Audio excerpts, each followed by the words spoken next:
नमस्कार। इस वीडियो में आप सभी दर्शकों का मैं बहुत हार्दिक स्वागत करता हूँ। सफल राजनेता कैसे बने, इस विषय के इस वीडियो में आज नेता का व्यक्तिमत्व कैसे बने, इस टॉपिक के नेता का निर्माण किस तरह से होना चाहिए। जब भी आप राजनीतिक करियर आगे बढ़ाते हैं तो आगे बढ़ते बढ़ते आपका जो व्यक्तिमत्व है वो किस तरह से बनाना चाहिए या उसका निर्माण किस तरह से होना चाहिए, इस बात पर आपको ध्यान रखना चाहिए। तो उसके लिए आपको क्या करना चाहिए ये इस वीडियो में मैं आज बताने वाला हूँ। सबसे पहले आप सफल नेता तभी हो सकते हैं जब आप जागरूक और अपने विचारों में स्पष्ट होंगे।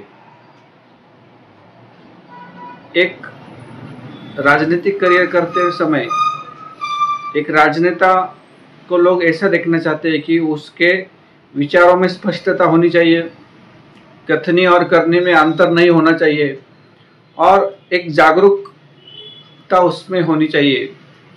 जब भी कोई समस्या आए तो तुरंत उसमें अभ्यास करके उसको वो जो समस्या है वो आपको सॉल्व करनी है, वो समस्या छुड़ानी है।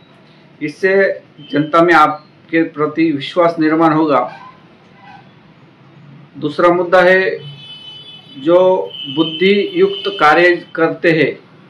आप जब भी राजनीतिक कार्य करने के समय आप जो भी कार्य जो बुद्धिमत्ता मतलब जो विचारपूर्वक और जो इंटेलेक्चुअल तरीके से जो भी आप कार्य करते हैं उसको समय लगेगा, थोड़ा और प्रयास करना पड़ेगा, लेकिन उसमें आपको सफलता अच्छी मिलने वाली है, अच्छी तरह से होने वाली है। जल्दबाजी में कोई भी कार्य करेंगे तो उसमें सफलता होंगी ऐसा नहीं, उसमें आपको नुकसान भी हो सकता है। तो जब भी आप राजनीतिक करियर करते समय सोच विचार करके वो कार्य करें। उसके बाद जो सही प्राथमिकता वाले जो योग्यता वाले जो कार्य है वो निर्धारित करें। मतलब जब आप राजनीतिक करियर करते हैं तो आपको क्या कार्य करना है और कौन सा कार्य करने में आपकी प्राथमिकता होनी चाहिए, ये जरूरी बात है। ना कि जो ऐसे कार्य जिसमें आपको नुकसान होगा, ऐसे कार्य आपको नहीं करने हैं। उसके बाद राजनीति में जब भी आप आगे बढ़ेंगे तो कुछ नया सोचते रहना होगा, ना कि पुराने ही जो ख्यालात थे उससे आपको बाहर आके जनता को कुछ नया विचार देना होगा, कुछ नई सोच होगी जिससे जनता प्रभावित होगी और आपका जो व्यक्तिमत्व है और एक नेता की छवि उसमें निर्माण होगी और आपके प्रति जो नागरिक है, लोग हैं, वो प्रभावित होंगे, पॉजिटिव विचार होंगे। उसके बाद निर्णय लेने की जो क्षमता है वो आपको विकसित करनी है। मतलब राजनीति करते समय आप आपके कार्य क्षेत्र में कार्य करते हैं तो जब आपकी निर्णय क्षमता भी लोग देखते रहते हैं। मतलब आपका व्यक्तिमत्व, आप क्या करते हैं, आपका निर्णय आप क्या लेते हैं, उस पे जनता का ध्यान रहता है। तो आपका जो निर्णय है उसका क्षमता बढ़ाइए, अच्छा निर्णय ले जिससे आप जनता पे प्रभाव डाल सकते हैं और वो अच्छा प्रभाव होना चाहिए। उसके अलावा जो संगठनात्मक जो योग्यता है वो बढ़ानी चाहिए। मतलब आप राजनीतिक करियर करते समय आप किसी राजनीतिक दल में है तो वहाँ आपको संगठन बनाने के कौशल आपका बढ़ाना है।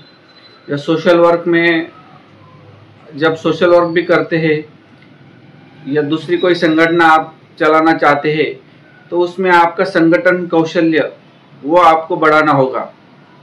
उसके बाद नेता का निर्माण या नेता का व्यक्तित्व अच्छा होने के लिए दूसरों की इज्जत करें, सहनशीलता का गुण विकसित करें।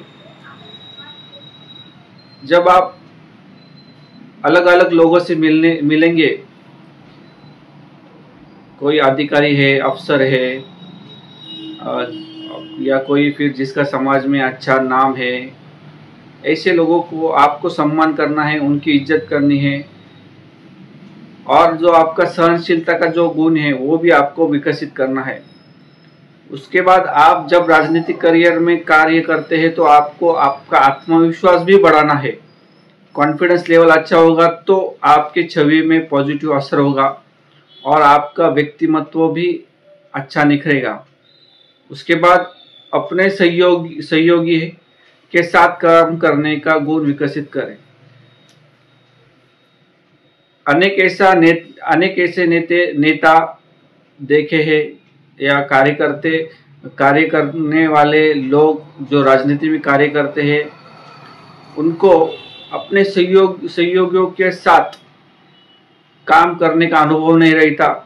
उनके साथ सहयोग के साथ काम नहीं करने की वजह से उनको आगे लीडरशिप या आगे नेतृत्व करने में बाधा आती है और उनका करियर नीचे आता है। तो राजनीतिक करियर मतलब आपको अनेक लोग मिलेंगे, उनको अच्छे भी होंगे, बुरे भी होंगे, तो आपको सभी को साथ लेकर आगे जाना है। ना कि आपके जो साथी है उनमें आपका कोई विवाद होगा तो फिर आपको उसका नुकसान होगा। तो इसलिए राजनीतिक करियर आप आगे ले जाते समय सहयोगियों के साथ काम करने की आपको गुण है वो आपको विकसित करना है। ना कि जो हुकुमशाही रहती है इस तरह से अगर होगा तो फिर अनेक लोग आपसे दूर होंगे या नाराज होंगे, और जो नाराज लोग होंगे वो आपकी छवि को नुकसान दे सकते बाद में। तो इसलिए किसी को नाराज नहीं करना है, सबको साथ लेके जाना है। उसके अलावा जो भी आपका काम है या आप राजनीतिक करियर में कोई आपको काम आपके पास काम लेके आएंगे, कोई समस्या लेके आएंगे, तो आपको वो आलस नहीं दिखाना है, ना तो फिर वो काम करने को भागना, काम उसका पूर्ण करना है या समस्या को उसको सॉल्व करना है, ना कि उससे भागना है या फिर आलस दिखाना है। उससे भी नेता का जो व्यक्तिमत्व है वो निगेटिव उसका असर होगा, तो वो भी आपको ध्यान में रखना है। उसके बाद अपने को संतुलन रखने का प्रयास रखिए। जब नेता का व्यक्तिमत्व होगा, अनेक लोग आएंगे आपके पास, अच्छे होंगे, बुरे होंगे, उनके साथ आपका इंटरेक्शन होगा। तो जब आपका व्यक्तिमत्व होगा उसमें संतुलन बनाए रखना है, ना कि कुछ ऐसे परिस्थितियों में आप खुद को काबू रखना है, शांत रखना है। ये सब गुण जो है वो आपको आपके व्यक्तिमत्व में आपको तैयार करने होंगे, डेवलप करने होंगे। इससे एक अच्छा नेता निर्माण होगा और आपका व्यक्तिमत्व जनता में एक प्रभावशाली होगा। तो ये बहुत अच्छे गुण आपको डेवलप करने हैं, विकसित करने हैं। तो आज इस वीडियो में नेता का निर्माण किस तरह से करना चाहिए और नेता का व्यक्तिमत्व प्रभावशाली कैसे बनाना चाहिए, ये आज आपने ये वीडियो में देखा है। ये वीडियो आपने पूरा देखा है, उसके लिए आपको धन्यवाद देता हूँ। इस तरह से राजनीति में किस तरह से सफलता प्राप्त की जाए, इसके और हम वीडियो लेके आने वाले हैं। ये वीडियो देखने के लिए धन्यवाद।